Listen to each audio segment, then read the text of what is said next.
What's going on, everybody? It is Bobby Mikolajczak coming from Bobby Mikolajczak Fitness YouTube channel, and today is June, I think like 28th. I want to say 26th. My dates are all messed up and everything.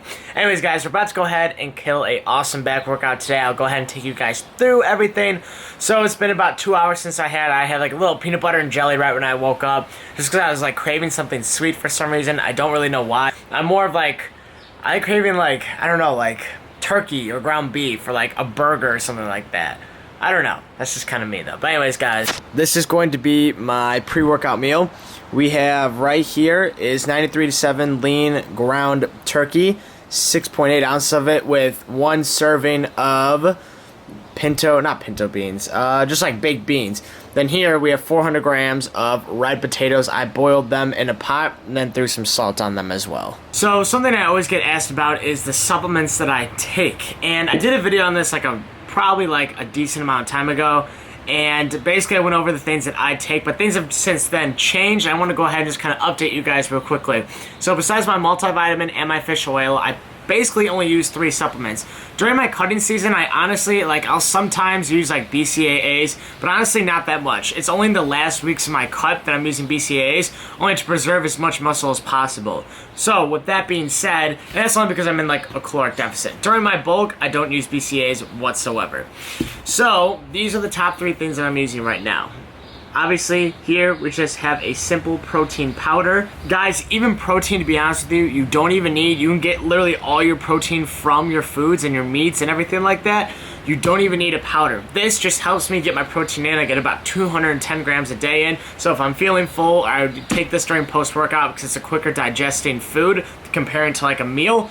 Then that's the only reason why I'll take this. Usually I'll take a post-workout, like I said, and I'll take 2 scoops of this, which is about 50 grams of protein. Next, the other supplement that I take here is going to be creatine.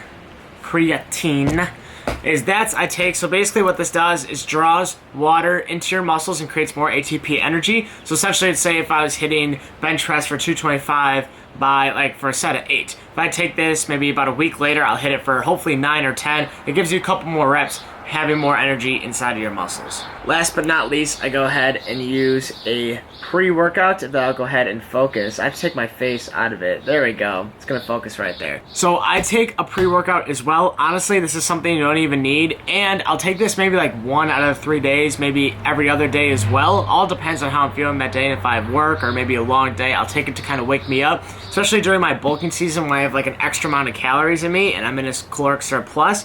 I don't really need it because I already have the energy. During my cut, I definitely take it pretty much every single day, which I know is not the best for you because basically you'll adapt to it. You're kind of reliant on that caffeine inside the gym. Trust me, if you do pre-workout and you take it for, let's say, 60 days straight and you do work out the next day without pre-workout, you will definitely feel it for sure. And I hate feeling dependent on a pre-workout, so that's why I take it every other day or every 3 days, something along those lines. Anyways, guys, we have deadlifts today and a back workout. So I'm going to do a little bit of a cool edit that I'm going to walk you guys through my whole entire back workout, give you guys some tips and pointers and everything like that. So let's go ahead and jump into the gym now.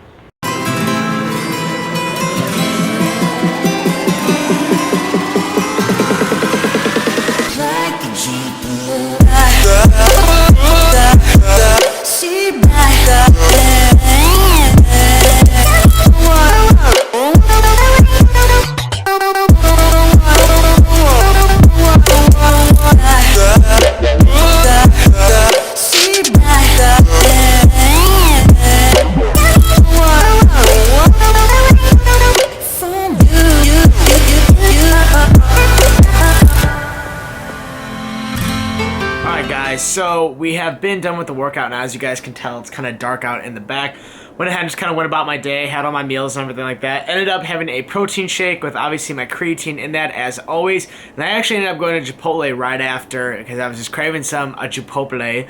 And then after that, went home, edited some videos and stuff like that. The next day's video, which will technically be tomorrow's video, it's gonna be I'm gonna try to put this most awesome edit together of this place that I'm going to, and it's gonna be pretty darn cool. But anyways, guys, I would go ahead and take you guys through my back day workout. Did a little bit of an edit for you guys. Now I'll take you guys through it, explaining everything, giving you guys my tips and advice, and basically I feel like back is one of my strongest points on my body, and it never used to be like that. In fact, my back was like the smallest thing ever, but incorporating tips and tricks and certain movements and everything like that really came into play.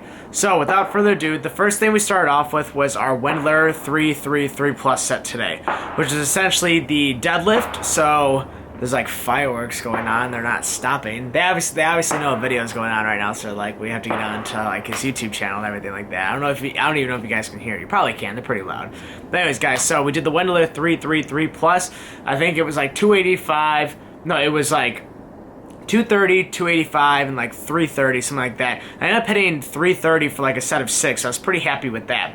Main things on deadlift, so it's really cool working out at the gym that I work out at, is Champions Barbell Club, is that all the guys there are like just straight powerlifting, like just they're all strong as hell. Like all of them are squatting, benching, deadlifting, you know, 4, 5, 6, 7, 800 pounds, you know.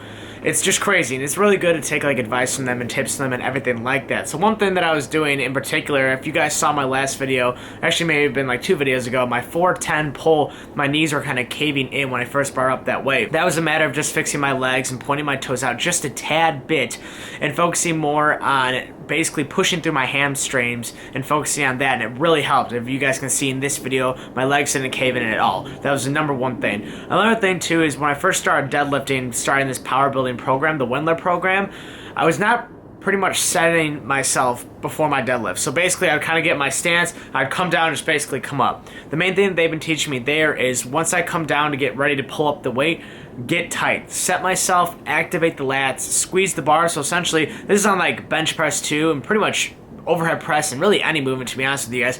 Once you guys grip that bar tight, it actually sends basically like this neurological kind of alert to your body, and basically kind of wakes it up, and it's almost like a mini adrenaline rush almost, but it activates your nervous system. It's good to go. Try to give that a shot, and you guys will definitely see a little bit of a difference in there. Anyways, guys, so basically what they did was right when I came down, basically activate those lats, everything tight, kind of like make sure we're all tight, and then come up. Before I wasn't doing that, and I definitely noticed a difference, and it felt a lot smoother and a lot better overall. Another thing on my deadlifts I've been doing is basically I had the bar a little bit further away from me, and Peter, one of my good friends who works out there, crazy strong for his age. He's a year younger than us, or you're younger than me. I don't know how old you guys are, but I'm 19 years old. He's 18, just pulling and pushing ridiculous amount of weight. So I've been taking a lot of advice from him, and essentially instead of having the bar when I'm bent over lined up with my shoulders, I've been having a little bit closer to me and actually coming back a little bit more. So almost like sitting back, kind of a little bit more like a squat, but not obviously quite that low. I feel a lot more activation just in my lats and my legs, and it feels really good, and the deadlift feels a lot more smoother, and almost like it's taking a little bit stress off my basically my lower back and everything like that. Another key thing that I've been learning is also breathing too.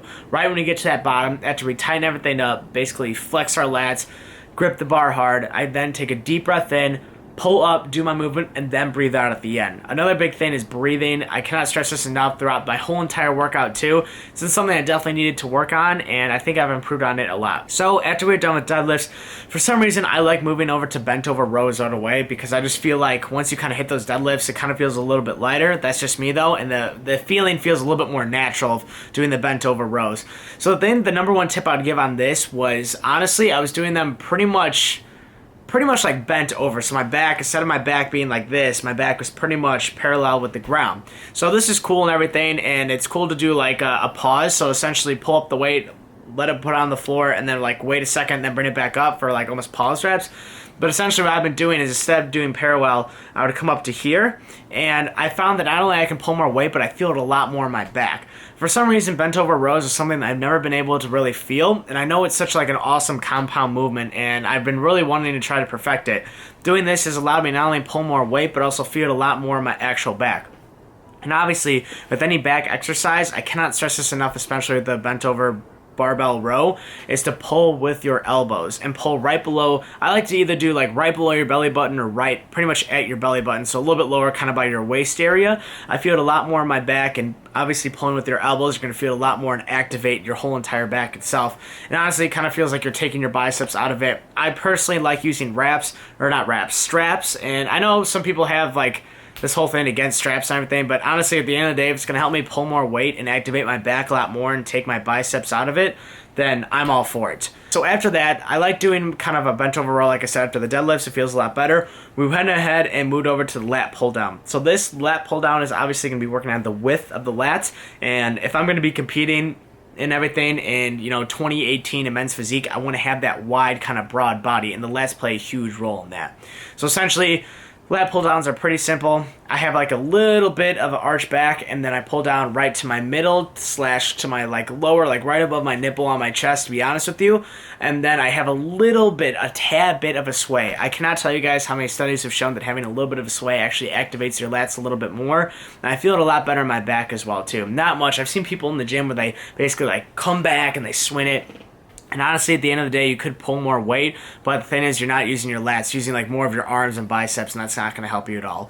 Another thing that I found useful is tucking in. So when I'm up here, tucking in my elbows a little bit and activating my lats a little bit more and really feeling it out. Also, another tip that I do sometimes if I do like very slow and like kind of just really focus on like the tempo of the rep is I'll actually come up here, I'll activate, I'll retract my scapula, and then pull down. That's another big thing that helped me kind of get that lat feeling. Because before, honestly, when I was doing lat pull downs, I really didn't feel it that much, but it's definitely something that's improved 100%. So after we moved on to the actual wideness of my back, we moved on to the thickness of it. So we did seated cable rows. So this is like another huge, like, monumental thing and huge staple in my back routine too. And another thing is you always want to pull with your elbows. Like I said, with any back exercise, really squeeze, kind of retract everything and get a full pump. A lot of people, you guys have to keep in mind that it's not about the weight. I'm telling you right now, leave your ego at the door. You're going to make a lot more gains actually having mind-muscle connection in there and actually activating your back and using it properly. Cable rows for everything else too. I did 4 sets of 10. It's basically like that power building. You do powerlifting for your main exercises, which today was deadlifts, and then a bodybuilding standpoint of hypertrophy, 8 to 12 reps. So after we did the seated cable rows, we went ahead and moved over to the kind of like kneeling, whatever you want to call it, dumbbell rows as well. Another thing I like, only because it uses, basically it's an individual arm, kind of focuses on basically hitting each side directly instead of pulling at the same time.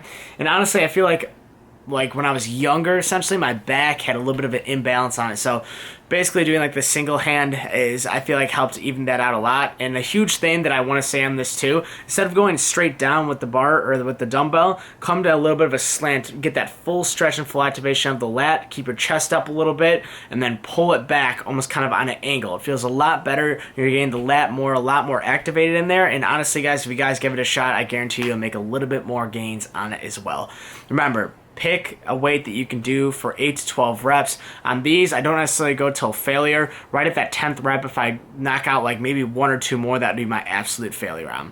So after we did this, we went ahead and moved over to a different grip on the lat pull down machine. This is something that Matt Ogus, another famous YouTuber, or not famous yet, but a famous YouTuber has talked about. Matt Ogus is basically using, I don't know what you call it, it's basically the type that's kind of out here. You guys can see it in the video.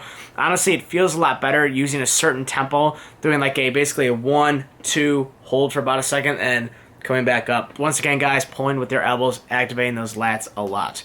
Oh, after this, we did the standing overhead, like pull downs, whatever you want to call it, with the bar. Essentially, what I like doing, if you guys have like a wall kind of by you, as you guys can see in the video, I like putting my legs up against something and just really getting that full stretch right to basically about my forehead, and then coming down and literally touching my waist.